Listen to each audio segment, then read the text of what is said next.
여러분, 안녕하세요. 오늘 이 영상을 보고 계신 분들 중에 혹시 이런 고민해보신 적 있으십니까? 나는 기도를 잘 못해요. 기도할 때 무슨 말을 해야 할지 모르겠어요. 목사님들처럼 길게, 아름답게 기도할 수가 없어요. 내 기도는 너무 짧고 단순한데 하나님이 들으실까요? 많은 분들이 이런 고민을 합니다. 특히 신앙생활을 시작한 지 얼마 안 된 분들, 또는 오랫동안 신앙생활을 해왔지만 여전히 기도에 자신이 없으신 분들이 이런 생각을 많이 하십니다. 교회에서 새벽 기도회에 가면 어떻습니까? 옆에서 기도하시는 분들 소리가 들립니다. 30분, 1시간씩 쉬지 않고 기도하십니다. 성경 말씀을 인용하면서 아름다운 표현으로 논리정연하게 기도하십니다.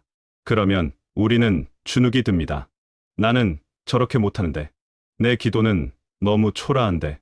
심지어 어떤 분들은 이렇게 생각합니다. 기도를 길게 해야 응답받는 거 아닐까? 좋은 단어를 많이 써야 하나님이 기뻐하시는 거 아닐까? 여러분, 오늘 제가 확실하게 말씀드리겠습니다. 하나님은 기도의 길이를 보시지 않습니다. 화려한 언변을 듣고 계신 것이 아닙니다. 하나님은 우리의 마음을 보십니다. 진실함을 보십니다. 간절함을 보십니다. 오늘 우리는 성경에 나오는 가장 짧지만 가장 강력했던 기도들을 살펴볼 것입니다. 단 한 문장, 때로는 단 5글자로 하나님을 움직인 기도들을 보게 될 것입니다. 이 기도들을 통해서 여러분은 깨닫게 될 것입니다. 기도는 길이가 아니라 진심이라는 것을, 화려한 말이 아니라 간절한 마음이라는 것을. 준비되셨습니까? 시작하겠습니다. 베드로의 기도, 주여 나를 구원하소서. 첫 번째로 볼 기도는 베드로의 기도입니다. 마태복음 14장에 나오는 이야기입니다.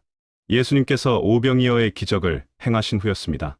5,000명을 먹이신 그 놀라운 기적 후에 예수님은 제자들을 배에 태워 먼저 건너편으로 가게 하셨습니다. 그리고 예수님은 홀로 산에 올라가 기도하셨습니다. 밤이 되었습니다. 제자들이 탄 배가 바다 한가운데 있었습니다. 그런데 역풍이 불기 시작했습니다. 파도가 거세게 일었습니다. 어부 출신인 제자들이었지만 두려웠습니다. 새벽 4시쯤 되었을 때였습니다. 갑자기 제자들이 바다 위를 걷는 사람을 보았습니다. 처음에는 유령인 줄 알고 소리를 질렀습니다. 두려워 떨었습니다. 그때 그 사람이 말했습니다. 안심하라, 나니 두려워하지 말라. 예수님이셨습니다. 그때 베드로가 대답했습니다. 주여, 만일 주님이시거든 나를 명하사 물 위로 오라 하소서. 예수님이 말씀하셨습니다. 오라. 베드로가 배에서 내려 물 위를 걷기 시작했습니다. 놀라운 일이었습니다. 물이 베드로의 발을 받쳐주었습니다. 베드로는 정말로 물 위를 걸었습니다. 예수님을 향해 나아갔습니다. 그런데 문제가 생겼습니다. 베드로가 바람을 보았습니다. 거센 파도를 보았습니다. 순간 두려움이 엄습했습니다. 아, 내가 지금 물 위를 걷고 있네. 이게 말이 되나? 나 가라앉는 거 아니야? 그 순간 베드로가 물에 빠지기 시작했습니다. 바로 그때였습니다. 베드로가 외쳤습니다. 주여 나를 구원하소서. 마태복음 14장 30절입니다. 이 기도가 얼마나 짧습니까? 한글로 8글자입니다. 영어로는 단 3단어입니다. Lord, save me. 길게 설명할 시간이 없었습니다. 주여, 제가 지금 물에 빠지고 있습니다. 파도가 거세고 바람이 세게 불고 있습니다. 제가 주님을 보지 않고 바람을 보는 실수를 범했습니다. 제 믿음이 부족합니다. 그러니 주님, 제발 저를 건져주시옵소서. 이렇게 길게 기도할 여유가 없었습니다. 그냥 주여 나를 구원하소서. 이 한마디뿐이었습니다. 그런데 어떻게 되었습니까? 마태복음 14장 31절을 보십시오. 예수께서 즉시 손을 내밀어 그를 붙잡으시며 즉시 손을 내밀어 붙잡으셨습니다. 베드로가 물속으로 완전히 가라앉기 전에 예수님께서 즉시 손을 내밀어 그를 붙잡으셨습니다. 여러분, 여기서 우리가 배우는 것이 무엇입니까? 첫째, 위급한 상황에서는 긴 기도가 필요 없습니다. 베드로는 논문처럼 긴 기도를 하지 않았습니다. 딱 8글자였습니다. 그런데 충분했습니다. 둘째, 하나님은 우리의 간절함을 들으십니다. 베드로의 기도는 짧았지만 간절했습니다. 목숨이 걸린 절박한 부르짖음이었습니다. 하나님은 그 간절함에 즉시 응답하셨습니다. 셋째, 예수님은 우리가 부르면 즉시 응답하십니다. 즉시라는 단어를 주목하십시오. 예수님은 베드로가 완전히 가라앉을 때까지 기다리지 않으셨습니다. 베드로가 부르짖는 즉시 손을 내미셨습니다. 혹시 여러분 중에 지금 물에 빠지는 것 같은 상황에 계신 분이 있습니까? 사업이 어렵습니까? 건강이 악화되고 있습니까?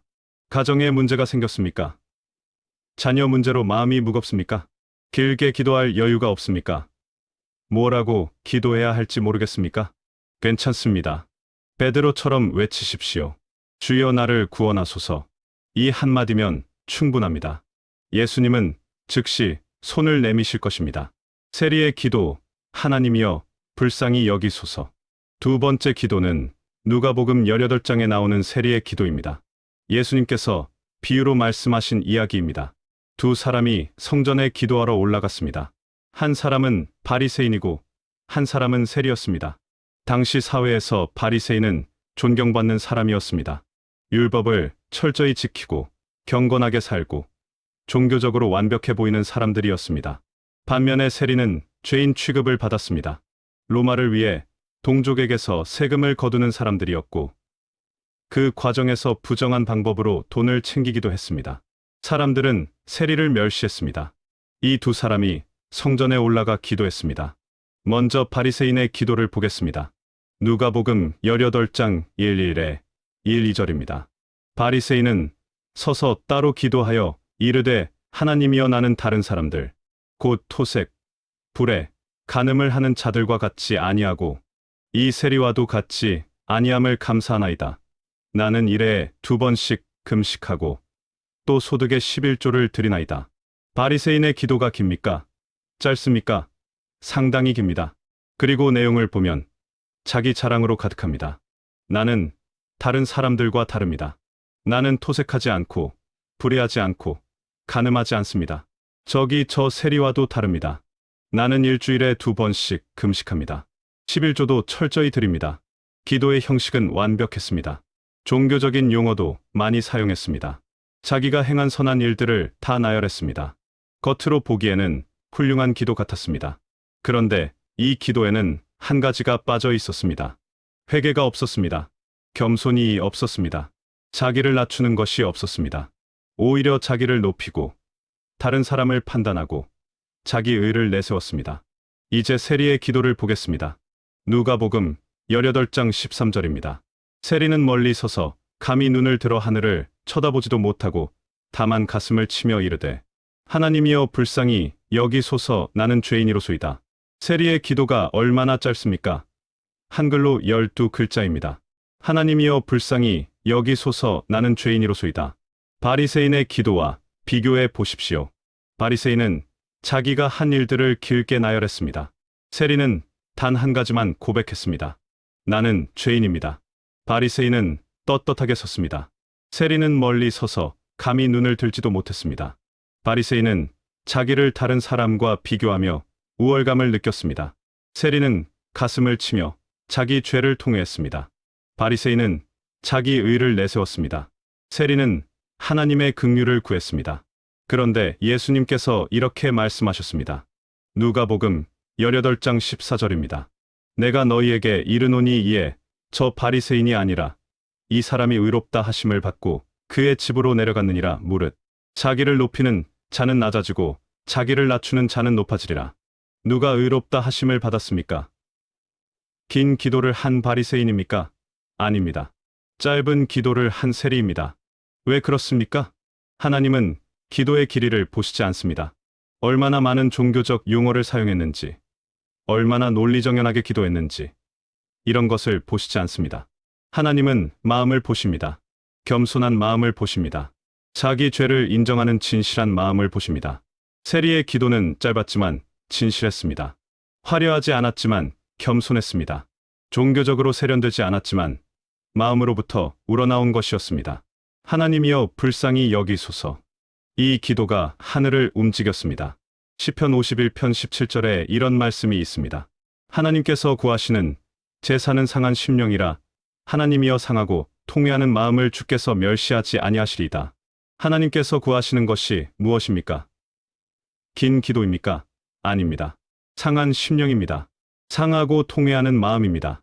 세리가 바로 그런 마음으로 기도했습니다. 그래서 의롭다 하심을 받았습니다. 여러분, 혹시 이런 생각하고 계십니까? 나는 죄가 많아. 하나님 앞에 나아갈 자격이 없어. 나는 바리새인처럼 의롭게 살지 못했어. 괜찮습니다. 오히려 좋습니다. 자기 죄를 아는 것이 의의 시작입니다. 세리처럼 기도하십시오. 하나님이여 불쌍히 여기소서 나는 죄인이로소이다. 이 기도면 충분합니다. 하나님은 이 기도를 기뻐 받으십니다. 십자가의 강도, 예수여 나를 기억하소서. 세 번째 기도는 십자가의 강도가 한 기도입니다. 누가복음 23장에 나오는 이야기입니다. 예수님께서 십자가에 달리셨습니다. 그런데 예수님 혼자만 십자가에 달리신 것이 아니었습니다. 예수님의 좌우편에 두 명의 강도가 함께 십자가에 달렸습니다. 십자가형은 로마 시대의 가장 잔인한 처형 방법이었습니다. 손과 발의 못을 박아 나무에 매달았습니다. 그리고 천천히 질식해서 죽도록 했습니다. 몇 시간, 때로는 며칠이 걸렸습니다. 극심한 고통 속에서 죽어가는 형벌이었습니다. 예수님과 함께 십자가에 달린 두 강도는 처음에는 둘 다 예수님을 비난했습니다. 마태복음 27장 44절은 이렇게 기록합니다. 함께 십자가에 못 박힌 강도들도 이와 같이 욕하더라. 자기들도 죽어가는 상황인데 예수님을 비난했습니다. 당신이 하나님의 아들이라면서. 그럼 당신이나 우리나 다 살려봐. 그런데 시간이 지나면서 한 강도의 마음에 변화가 일어났습니다. 예수님께서 십자가 위에서 하신 말씀을 들었을 것입니다. 아버지, 저들을 사하여 주옵소서. 자기들이 하는 것을 알지 못함이니이다. 자기를 십자가에 못 박은 사람들을 위해 기도하시는 예수님의 모습을 보았습니다. 저주하지 않고 분노하지 않고 오히려 용서를 구하시는 모습을. 그 강도의 마음이 열렸습니다. 이 사람은 정말 다르다. 이 사람은 죄가 없다. 우리가 행한 대로 받는 것이 마땅하지만 이 사람은 아무 잘못도 없다. 그래서 그 강도가 옆에서 계속 예수님을 비난하는 다른 강도에게 말했습니다. 누가복음 23장 40에 41절입니다. 내가 동일한 정죄를 받고서도 하나님을 두려워하지 아니하느냐? 우리가 행한 일에 상당한 보응을 받는 것이니 이에 당연하거니와 이 사람이 행한 것은 옳지 않은 것이 없느니라. 그리고 이 강도가 예수님께 말했습니다. 누가복음 23장 42절입니다. 예수여 당신의 나라에 임하실 때에 나를 기억하소서. 이 기도가 얼마나 짧습니까? 한글로 13글자입니다. 예수여 당신의 나라에 임하실 때에 나를 기억하소서. 이 강도는 신학을 공부한 사람이 아니었습니다. 성경을 많이 읽은 사람도 아니었습니다. 평생 도둑질을 하며 살았던 범죄자였습니다. 종교적인 교육을 받은 적도 없었을 것입니다. 그런데 이 순간, 십자가 위에서 죽어가는 순간에 이 강도는 놀라운 믿음의 고백을 했습니다. 먼저 이 강도는 예수님을 예수여라고 불렀습니다. 존칭도 없이 그냥 예수여라고 불렀습니다. 격식을 차릴 여유가 없었습니다. 죽음이 눈앞에 있었습니다. 그냥 진심으로 부른 것입니다. 둘째, 이 강도는 예수님께 나라가 있음을 믿었습니다. 당신의 나라라고 말했습니다. 지금 예수님은 십자가에 못 박혀 죽어가고 계셨습니다. 왕과는커녕 가시멸 유관을 쓰고 계셨습니다. 왕좌는커녕 십자가에 매달려 계셨습니다. 겉으로 보기에는 완전히 실패한 것 같았습니다. 그런데 이 강도는 예수님께 나라가 있다고 믿었습니다. 셋째, 이 강도는 예수님께서 다시 오실 것을 믿었습니다. 당신의 나라에 임하실 때라고 말했습니다. 지금은 죽지만 다시 오신다는 것을 믿은 것입니다. 부활을 믿은 것입니다. 넷째, 이 강도는 자기를 기억해 달라고 간청했습니다. 나를 기억하소서. 자기는 죄인입니다. 강도입니다. 사형수입니다. 아무 자격이 없습니다. 그런데 그래도 나를 기억해 달라고 간청했습니다. 이 짧은 기도 속에 얼마나 깊은 믿음이 담겨 있습니까? 그리고 예수님께서 어떻게 대답하셨습니까? 누가복음 23장 43절입니다. 예수께서 이르시되 내가 진실로 내게 이르노니 오늘 내가 나와 함께 낙원에 있으리라. 오늘 내가 나와 함께 낙원에 있으리라. 즉각적인 약속이었습니다. 내일이 아니라 오늘, 기다리지 않아도 됩니다. 오늘, 당장 낙원에 있을 것입니다. 이 강도는 평생 죄를 지으며 살았습니다. 선한 행실이 없었습니다. 교회에 다닌 적도 없었습니다. 11조를 낸 적도 없었습니다. 봉사활동을 한 적도 없었습니다. 성경을 읽은 적도 없었습니다. 그런데 십자가 위에서 죽기 직전에 단 한 번의 기도로 구원을 받았습니다. 여러분, 이것이 은혜입니다. 이것이 복음입니다. 구원은 우리의 행위로 얻는 것이 아닙니다. 우리가 얼마나 오래 기도했는지, 얼마나 많은 선행을 했는지, 이런 것으로 얻는 것이 아닙니다. 구원은 믿음으로 얻습니다. 예수님을 구주로 믿는 단순한 믿음으로 얻습니다. 십자가의 강도가 그것을 증명했습니다. 짧은 기도 한 번으로 낙원을 약속받았습니다. 혹시 여러분 중에 이런 생각하시는 분 계십니까? 나는 평생 죄를 지으며 살았어. 이제 와서 구원받을 수 있을까? 너무 늦은 것 아닐까? 십자가의 강도를 보십시오. 죽기 직전까지 죄인이었습니다. 그런데 마지막 순간에 예수님을 믿었습니다. 그리고 구원받았습니다. 늦은 것이 아닙니다. 지금이라도 예수님께 나아오십시오. 예수여 나를 기억하소서. 이 기도면 충분합니다. 예수님은 반드시 응답하십니다. 백부장의 기도, 주여 말씀만 하옵소서. 네 번째 기도는 마태복음 8장에 나오는 백부장의 기도입니다. 백부장은 로마 군대의 지휘관이었습니다. 100명의 군사를 지휘하는 장교였습니다. 당시 로마는 이스라엘을 지배하고 있었기 때문에 로마 군인들은 이스라엘 사람들에게 좋은 인상을 주지 못했습니다. 점령군이었기 때문입니다. 그런데 이 백부장은 달랐습니다. 누가복음 7장을 보면 유대 장로들이 이 백부장에 대해 이렇게 증언합니다. 그는 우리 민족을 사랑하고 또한 우리를 위하여 회당을 지어 주었나이다. 이방인이었지만 유대 민족을 사랑했고 심지어 회당을 지어주기까지 했습니다. 놀라운 사람이었습니다. 그런데 이 백부장에게 큰 문제가 생겼습니다.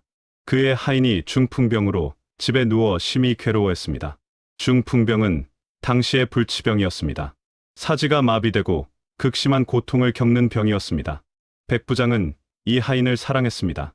그래서 예수님께 도움을 청하러 왔습니다. 마태복음 8장 5에 6절입니다. 예수께서 가버나움에 들어가시니 한 백부장이 나와 간구하여 이르되 주여 내 하인이 중풍병으로 집에 누워 몹시 괴로워하나이다. 백부장의 간구가 짧고 직접적입니다. 주여 내 하인이 중풍병으로 집에 누워 몹시 괴로워하나이다. 상황을 설명하고 도움을 청했습니다. 예수님께서 즉시 대답하셨습니다. 내가 가서 고쳐주리라. 그런데 백부장의 대답이 놀랍습니다. 마태복음 8장 8절입니다. 백부장이 대답하여 이르되 주여 내 집에 들어오심을 나는 감당하지 못하겠사오니 다만 말씀만 하옵소서. 그러면 내 하인이 낫겠사이다. 주여 말씀만 하옵소서. 이 기도가 얼마나 짧습니까? 한글로 6글자입니다. 그런데 이 짧은 기도 속에 엄청난 믿음이 담겨 있습니다. 백부장은 계속해서 설명합니다. 마태복음 8장 9절입니다. 나도 남의 수하에 있는 사람이요. 내 아래에도 군사가 있으니 이더러 가라 하면 가고 저더러 오라 하면 오고 내 종더러 이것을 하라 하면 하나이다. 백부장의 논리가 무엇입니까? 나는 군인입니다. 나는 권세 아래에 있는 사람입니다. 윗사람이 명령하면 나는 순종합니다. 동시에 나도 권세를 가지고 있습니다. 내가 부하에게 가라고 하면 갑니다. 오라고 하면 옵니다. 이것을 하라고 하면 합니다. 제가 직접 가지 않아도 됩니다. 말만 하면 됩니다. 그러면 일이 이루어집니다. 마찬가지로 주님, 당신은 하나님의 권세를 가지고 계십니다. 당신이 말씀만 하시면 됩니다. 직접 우리 집에 오실 필요가 없습니다. 여기서 말씀만 하시면 내 하인이 나을 것입니다. 왜냐하면 병도, 자연도, 모든 것이 당신의 권세 아래 있기 때문입니다. 이것이 백부장의 믿음이었습니다. 예수님께서 이 믿음을 들으시고 놀라워하셨습니다. 마태복음 8장 10절입니다.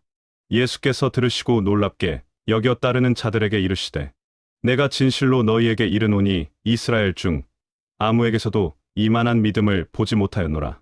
예수님께서 놀라워하셨습니다. 이스라엘 중 아무에게서도 이만한 믿음을 보지 못하였다고 하셨습니다. 이스라엘 사람들은 어렸을 때부터 성경을 배웠습니다. 회당에 다녔습니다. 율법을 알았습니다. 하나님에 대해 들으며 자랐습니다. 그런데 이방인 백부장이 그들보다 더 큰 믿음을 보였습니다. 그리고 예수님께서 백부장에게 말씀하셨습니다. 마태복음 8장 13절입니다. 예수께서 백부장에게 이르시되 가라, 내 믿은 대로 될지어다 하시니 그 즉시 하인이 나으니라. 내 믿은 대로 될지어다. 그 즉시 하인이 나았습니다. 예수님께서 직접 가지 않으셨습니다. 손을 얹지도 않으셨습니다. 그냥 말씀만 하셨습니다. 그리고 기적이 일어났습니다. 백부장의 기도에서 우리가 배우는 것이 무엇입니까? 첫째, 예수님의 권세를 믿는 믿음입니다. 백부장은 예수님께서 말씀만 하셔도 모든 것이 가능하다는 것을 믿었습니다. 이것이 진정한 믿음입니다. 둘째, 겸손입니다. 주여 내 집에 들어오심을 나는 감당하지 못하겠나이다. 백부장은 자기 집에 예수님을 모실 자격이 없다고 생각했습니다. 겸손한 마음이었습니다. 셋째, 단순한 믿음입니다. 백부장은 복잡하게 생각하지 않았습니다. 주님, 말씀만 하세요. 그러면 됩니다. 단순하고 명확한 믿음이었습니다. 여러분, 우리도 이런 믿음이 필요합니다. 주여 말씀만 하옵소서. 주님께서 말씀만 하시면 우리의 병이 낫습니다. 우리의 문제가 해결됩니다. 우리의 상황이 변화됩니다. 긴 기도가 필요 없습니다. 복잡한 설명이 필요 없습니다. 주여 말씀만 하옵소서. 이 기도면 충분합니다. 소경 바디메오, 예수여 나를 불쌍히 여기소서. 다섯 번째 기도는 마가복음 10장에 나오는 소경 바디메오의 기도입니다. 바디메오는 여리고 성 밖에서 구걸하며 살았습니다. 그는 눈이 먼 사람이었습니다. 당시의 시각장애인이 할 수 있는 일이 거의 없었습니다. 그래서 길가에 앉아서 지나가는 사람들에게 구걸하는 것이 유일한 생계수단이었습니다. 바디메오는 날마다 같은 자리에 앉아 있었습니다. 지나가는 사람들의 발소리를 들으며 동량을 구하며 그렇게 하루하루를 살았습니다. 희망이 없는 삶이었습니다. 앞이 보이지 않으니 미래도 보이지 않았습니다. 그런데 어느 날 평소와 다른 소리가 들렸습니다. 많은 사람들이 지나가는 소리였습니다. 왁자지껄한 소리, 흥분된 목소리들. 바디메오가 물었습니다. 무슨 일이오? 왜 이렇게 많은 사람들이 지나가오? 누군가 대답했습니다. 나사렛 예수께서 지나가십니다. 나사렛 예수. 바디메오는 들었습니다. 눈먼 사람을 보게 하고 귀먹은 사람을 듣게 하고 안진뱅이를 걷게 하는 예수님에 대해 들었습니다. 소문이 온 이스라엘에 퍼져 있었습니다. 바로 그 예수님이 지금 여기를 지나가신다. 바디메오에게 천재일우의 기회였습니다. 이 기회를 놓치면 다시는 없을 수도 있었습니다. 그래서 바디메오가 소리쳤습니다. 마가복음 10장 47절입니다. 다윗의 자손 예수여, 나를 불쌍히 여기소서. 바디메오의 외침이 얼마나 컸겠습니까? 많은 사람들의 소음을 뚫고 예수님께 들려야 했습니다. 목이 터져라 소리쳤을 것입니다. 그런데 사람들이 바디메오를 꾸짖었습니다. 조용히 해. 시끄러워. 예수님을 방해하지 마. 사람들이 보기에 바디메오는 보잘것없는 것이었습니다. 예수님의 시간을 낭비할 가치가 없는 사람이었습니다. 그런데 바디메오는 포기하지 않았습니다. 마가복음 10장 48절입니다. 많은 사람이 꾸짖어 잠잠하라 하되 그가 더욱 크게 소리 질러 이르되 다윗의 자손이여 나를 불쌍히 여기소서 하는지라. 사람들이 막아도 더욱 크게 소리쳤습니다. 다윗의 자손이여 나를 불쌍히 여기소서. 같은 기도를 반복했습니다. 단순한 기도였습니다. 그런데 간절했습니다. 절박했습니다. 그리고 어떻게 됐습니까? 마가복음 10장 49절입니다. 예수께서 머물러 서서 그를 부르라 하시니 예수님께서 멈춰 서셨습니다. 많은 사람들이 예수님을 둘러싸고 있었습니다. 예수님은 예루살렘으로 가시는 중이었습니다. 중요한 일들이 기다리고 있었습니다. 십자가가 기다리고 있었습니다. 그런데 예수님은 한 거지의 외침을 들으시고 멈춰 서셨습니다. 그를 부르라. 사람들이 바디메오에게 달려가서 말했습니다. 안심하고 일어나라. 그가 너를 부르신다. 바디메오가 겉옷을 내버리고 뛰어 일어나 예수님께 나왔습니다. 예수님께서 물으셨습니다. 내게 무엇을 하여 주기를 원하냐? 바디메오가 대답했습니다. 선생님이여 보기를 원하나이다. 그리고 예수님께서 말씀하셨습니다. 마가복음 10장 52절입니다. 예수께서 이르시되 가라 내 믿음이 너를 구원하였느니라 하시니 그가 곧 보게 되어 예수를 길에서 따르니라. 내 믿음이 너를 구원하였느니라. 바디메오가 즉시 보게 되었습니다. 평생 보지 못했던 세상을 보게 되었습니다. 빛을 보게 되었습니다. 색깔을 보게 되었습니다. 사람들의 얼굴을 보게 되었습니다. 그리고 무엇보다도 예수님의 얼굴을 보게 되었습니다. 바디메오의 기도를 다시 보십시오. 다윗의 자손 예수여, 나를 불쌍히 여기소서. 이 기도에서 우리가 배우는 것이 무엇입니까? 첫째, 간절함입니다. 바디메오는 간절했습니다. 사람들이 막아도 포기하지 않았습니다. 더욱 크게 소리쳤습니다. 이 간절함이 하늘을 움직였습니다. 둘째, 끈기입니다. 한 번 부르고 응답이 없다고 포기하지 않았습니다. 계속해서 불렀습니다. 끈기 있는 기도가 응답을 받았습니다. 셋째, 믿음입니다. 바디메오는 예수님께서 자기를 고치실 수 있다고 믿었습니다. 그래서 다윗의 자손이라고 불렀습니다. 메시아로 인정한 것입니다. 넷째, 단순함입니다. 바디메오의 기도는 복잡하지 않았습니다. 나를 불쌍히 여기소서. 이것뿐이었습니다. 그런데 충분했습니다. 여러분, 혹시 이런 생각하고 계십니까? 내 기도가 너무 단순한 것 같아. 같은 말만 반복하는 것 같아. 괜찮습니다. 바디메오처럼 하십시오. 간절하게, 끈기 있게, 단순하게 기도하십시오. 예수여 나를 불쌍히 여기소서. 이 기도가 바디메오의 인생을 바꿨습니다. 여러분의 인생도 바꿀 수 있습니다. 가나안 여인, 주여 나를 도우소서. 여섯 번째 기도는 마태복음 15장에 나오는 가나안 여인의 기도입니다. 이 여인은 가나안 사람이었습니다. 즉, 이방인이었습니다. 유대인이 아니었습니다. 하나님의 선택받은 민족이 아니었습니다. 당시 유대인들은 이방인을 멸시했습니다. 같이 식사하지도 않았습니다. 접촉을 피했습니다. 이 여인에게 큰 문제가 있었습니다. 그녀의 딸이 귀신 들려 심히 고생하고 있었습니다. 어머니로서 견디기 힘든 상황이었습니다. 딸이 고통받는 것을 보면서 속이 타들어갔을 것입니다. 그런데 예수님에 대한 소문을 들었습니다. 귀신을 쫓아내시는 예수님, 병든 자를 고치시는 예수님. 이 여인에게 예수님은 유일한 희망이었습니다. 그래서 예수님을 찾아왔습니다. 마태복음 15장 22절입니다. 가나안 여자 하나가 그 지경에서 나와서 소리질러 이르되 주 다윗의 자손이여 나를 불쌍히 여기소서. 내 딸이 흉악하게 귀신 들렸나이다. 주 다윗의 자손이여 나를 불쌍히 여기소서. 간절한 외침이었습니다. 그런데 놀라운 일이 일어났습니다. 예수님께서 한 말씀도 대답하지 않으셨습니다. 예수는 한 말씀도 대답하지 아니하시니 침묵이었습니다. 제자들이 나서서 말했습니다. 그 여자가 우리 뒤에서 소리를 지르오니 그를 보내소서. 제자들은 귀찮아했습니다. 이 여인을 쫓아내고 싶어 했습니다. 그때 예수님께서 말씀하셨습니다. 마태복음 15장 24절입니다. 예수께서 대답하여 이르시되 나는 이스라엘 집에 잃어버린 양 외에는 다른 데로 보내심을 받지 아니하였노라. 나는 이스라엘 사람들을 위해 온 것이다. 이방인을 위해 온 것이 아니다. 차갑게 들리는 말씀이었습니다. 그런데 이 여인은 포기하지 않았습니다. 마태복음 15장 25절입니다. 그 여자가 와서 예수께 절하며 이르되 주여 나를 도우소서. 주여 나를 도우소서. 더 단순해졌습니다. 더 직접적이 되었습니다. 딱 5글자의 기도였습니다. 예수님께서 대답하셨습니다. 마태복음 15장 26절입니다. 대답하여 이르시되 자녀의 떡을 취하여 개들에게 던짐이 마땅하지 아니하니라. 이것은 더 거절처럼 들렸습니다. 자녀의 떡을 개들에게 던지는 것은 옳지 않다.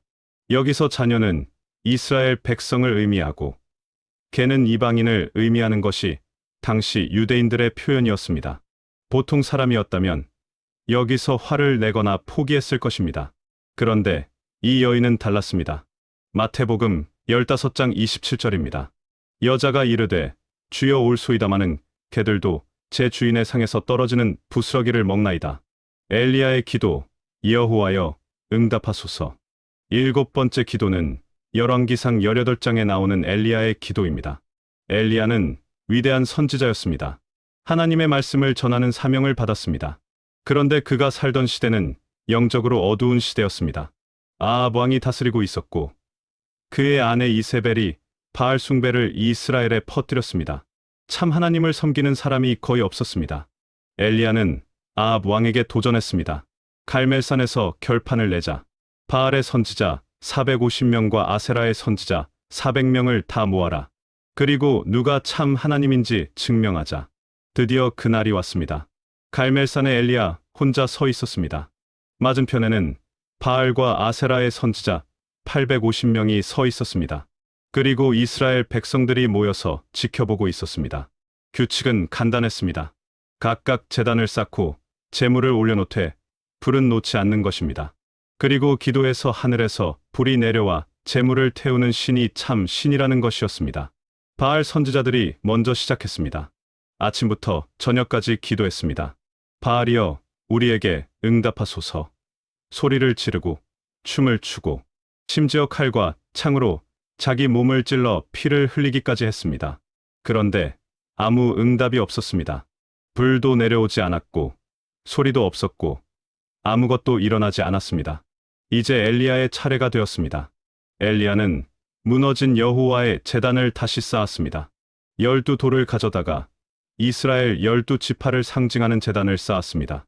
그리고 나무를 버리고 송아지를 잘라 나무 위에 놓았습니다. 그런데 엘리야는 더 어렵게 만들었습니다. 물을 가져오라고 해서 제물과 나무와 제단에 물을 부었습니다. 3번이나 부었습니다. 제단 주위에 도랑을 파고 그것도 물로 가득 채웠습니다. 이제 불을 붙이는 것이 거의 불가능해 보였습니다. 그리고 엘리야가 기도했습니다. 열왕기상 18장 3, 6, 3, 7절입니다. 저녁 소재 드릴 때에 이르러 선지자 엘리야가 나아가서 말하되 아브라함과 이삭과 이스라엘의 하나님 여호와여, 주께서 이스라엘 중에서 하나님이 되심과 얘가 주의 종이 됨과 내가 주의 말씀대로 이 모든 일을 행하는 것을 오늘 알게 하옵소서. 여호와여, 응답하소서. 응답하소서. 엘리야의 기도를 보십시오. 바알 선지자들처럼 아침부터 저녁까지 기도하지 않았습니다. 소리를 지르며 춤추지 않았습니다. 자기 몸을 상하게 하지 않았습니다. 차분하게, 그러나 확신 있게 기도했습니다. 그리고 핵심은 이것이었습니다. 여호와여, 응답하소서. 이 기도의 목적이 무엇이었습니까? 엘리야 자신의 영광을 위한 것이 아니었습니다. 하나님의 영광을 위한 것이었습니다. 주께서 이스라엘 중에서 하나님이 되심을 오늘 알게 하옵소서.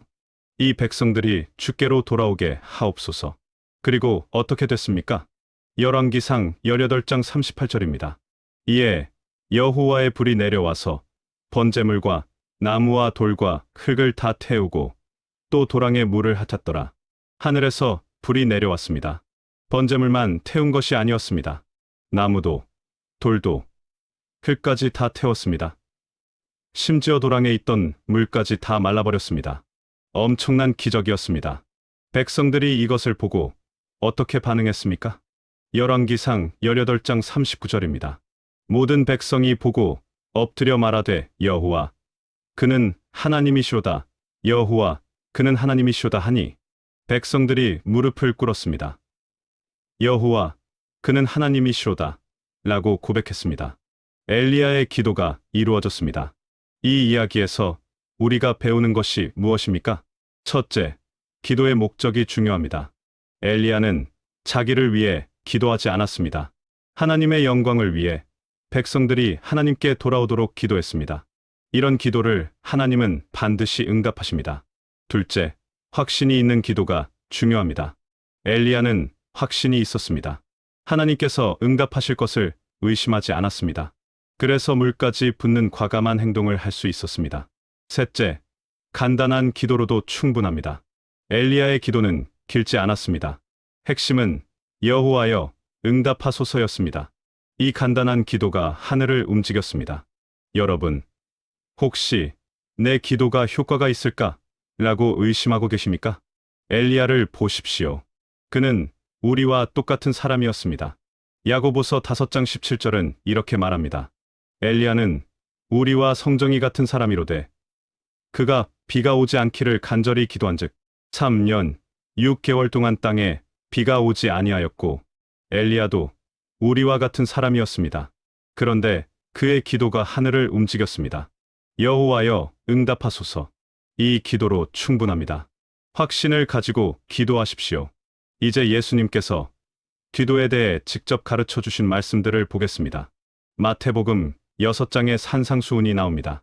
예수님께서 제자들에게 여러 가지를 가르치셨는데 그 중에 기도에 대한 가르침이 있습니다. 마태복음 6장 5에 6절입니다. 또 너희는 기도할 때 외식하는 자와 같이 하지 말라. 그들은 사람에게 보이려고 회당과 큰 거리 어귀에 서서 기도하기를 좋아하느니라. 내가 진실로 너희에게 이르노니 그들은 자기 상을 이미 받았느니라. 너는 기도할 때 내 골방에 들어가 문을 닫고 은밀한 중에 계신 내 아버지께 기도하라. 은밀한 중에 보시는 내 아버지께서 갚으시리라. 예수님께서 말씀하시는 것이 무엇입니까? 기도는 사람에게 보이기 위한 것이 아니라는 것입니다. 다른 사람들에게 나는 기도를 잘해라고 자랑하기 위한 것이 아닙니다. 기도는 하나님과의 은밀한 대화입니다. 골방에 들어가서 문을 닫고 하나님과 단둘이 나누는 대화입니다. 그리고 예수님은 계속해서 말씀하십니다. 마태복음 6장 7에 8절입니다. 또 기도할 때에 이방인과 같이 중언부언하지 말라. 그들은 말을 많이 하여야 들으실 줄 생각하느니라. 그러므로 그들을 본받지 말라. 구하기 전에 너희에게 있어야 할 것을 하나님 너희 아버지께서 아시느니라. 중언부언하지 말라. 말을 많이 한다고 해서 하나님께서 더 잘 들으시는 것이 아닙니다. 하나님은 이미 아십니다. 우리가 말하기 전에 이미 우리에게 필요한 것을 아십니다. 그러면 왜 기도해야 합니까? 기도는 정보 전달이 아닙니다. 하나님께 우리 상황을 알려드리는 것이 아닙니다. 하나님은 이미 아시기 때문입니다. 기도는 관계입니다. 하나님과의 교제입니다. 우리의 마음을 여는 것입니다. 우리의 의지를 하나님의 뜻에 맞추는 것입니다. 그래서 길게 할 필요가 없습니다. 화려하게 할 필요가 없습니다. 복잡하게 할 필요가 없습니다. 단순하고 진실하고 간절하면 됩니다. 예수님께서는 또 이렇게 말씀하셨습니다. 마태복음 7장 7에 8절입니다. 구하라 그리하면 너희에게 주실 것이요. 찾으라 그리하면 찾아낼 것이요. 문을 두드리라 그리하면 너희에게 열릴 것이니 구하는 이마다 받을 것이요. 찾는 이는 찾아낼 것이요. 두드리는 이에게는 열릴 것이니라. 구하라, 찾으라, 두드리라. 그러면 주실 것이고 찾을 것이고 열릴 것입니다. 하나님은 우리의 기도를 들으시고 응답하십니다. 그런데 어떻게 구해야 합니까? 길게, 복잡하게, 화려하게 구해야 합니까? 아닙니다. 그냥 구하면 됩니다. 단순하게, 진실하게, 간절하게 구하면 됩니다. 누가복음 11장에는 더 구체적인 비유가 나옵니다. 한 사람이 밤중에 친구 집에 찾아갑니다. 손님이 왔는데 대접할 떡이 없어서 떡 3덩이를 빌리러 온 것입니다. 그런데 친구는 이미 자고 있었습니다. 문도 잠겼고 아이들도 다 잠들었습니다. 그래서 대답합니다. 나를 괴롭게 하지 말라. 문이 이미 잠겼고 아이들이 나와 함께 침실에 누웠으니 일어나 내게 줄 수가 없노라. 그러면 어떻게 되었습니까? 누가복음 11장 8절입니다. 내가 너희에게 말하노니 비록 벗됨으로 인하여서는 일어나 주지 아니할지라도 그 강청함을 인하여 일어나 그 요구대로 주리라. 강청함을 인하여 계속해서 두드리고 계속해서 구하기 때문에 일어나서 줍니다. 이것이 무엇을 의미합니까? 기도는 포기하지 않는 것입니다. 한 번 기도하고 응답이 없다고 그만두는 것이 아닙니다. 계속해서 기도하는 것입니다. 그런데 여기서 주의할 점이 있습니다. 계속 기도한다는 것이 같은 말을 기계적으로 반복한다는 의미가 아닙니다. 진심으로, 간절하게, 포기하지 않고 계속 나아가는 것입니다. 이제 왜 짧은 기도가 강력한지 정리해 보겠습니다. 오늘 우리가 본 기도들을 다시 한번 생각해 보십시오. 베드로, 주여 나를 구원하소서. 8글자. 세리, 하나님이여 불쌍히 여기소서. 8글자. 십자가의 강도, 예수여 나를 기억하소서. 13글자. 백부장, 주여 말씀만 하옵소서. 6글자. 바디메오, 예수여, 나를 불쌍히 여기소서. 12글자. 가나안 여인, 주여 나를 도우소서. 5글자. 엘리야, 여호와여, 응답하소서. 6글자. 모두 짧은 기도들입니다. 그런데 모두 강력한 응답을 받았습니다. 왜 그렇습니까? 첫째, 짧은 기도는 집중되어 있습니다. 긴 기도를 하다 보면 주제가 흐트러질 수 있습니다. 이것저것 다 말하다 보면 정작 중요한 것이 묻힐 수 있습니다. 그런데 짧은 기도는 핵심에 집중합니다. 주여 나를 구원하소서. 이보다 더 명확할 수가 없습니다. 둘째, 짧은 기도는 진실합니다. 길게 꾸며서 말할 시간이 없습니다. 그냥 마음에서 우러나오는 대로 말합니다. 이 진실함을 하나님은 기뻐하십니다. 바리새인은 길게 기도했지만 진실하지 않았습니다. 세리는 짧게 기도했지만 진실했습니다. 하나님은 세리의 기도를 받으셨습니다. 셋째, 짧은 기도는 겸손합니다. 자기 의를 자랑할 여유가 없습니다. 자기가 한 일을 나열할 시간이 없습니다. 그냥 나를 불쌍히 여기소서라고 간청할 뿐입니다.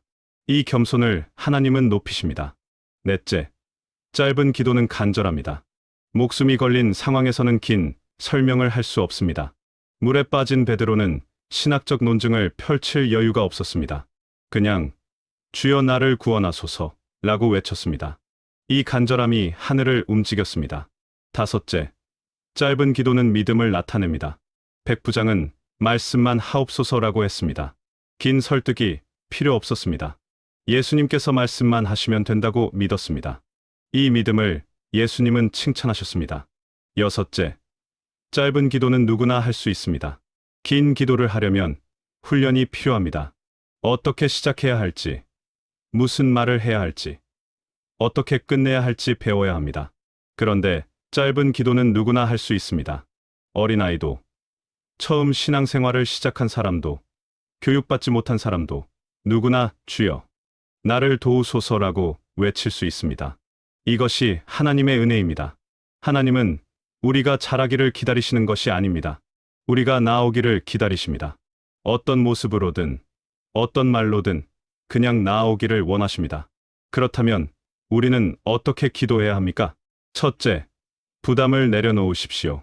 기도를 잘해야 해라는 부담을 내려놓으십시오. 하나님은 우리의 말솜씨를 평가하시는 것이 아닙니다. 우리의 마음을 보십니다. 완벽한 문장을 만들려고 애쓰지 마십시오. 신학적으로 정확한 표현을 찾으려고 고민하지 마십시오. 그냥 마음에 있는 것을 말씀드리십시오. 둘째, 진실하게 기도하십시오. 꾸미지 마십시오. 포장하지 마십시오. 있는 그대로 말씀드리십시오. 아프면 아프다고 하십시오.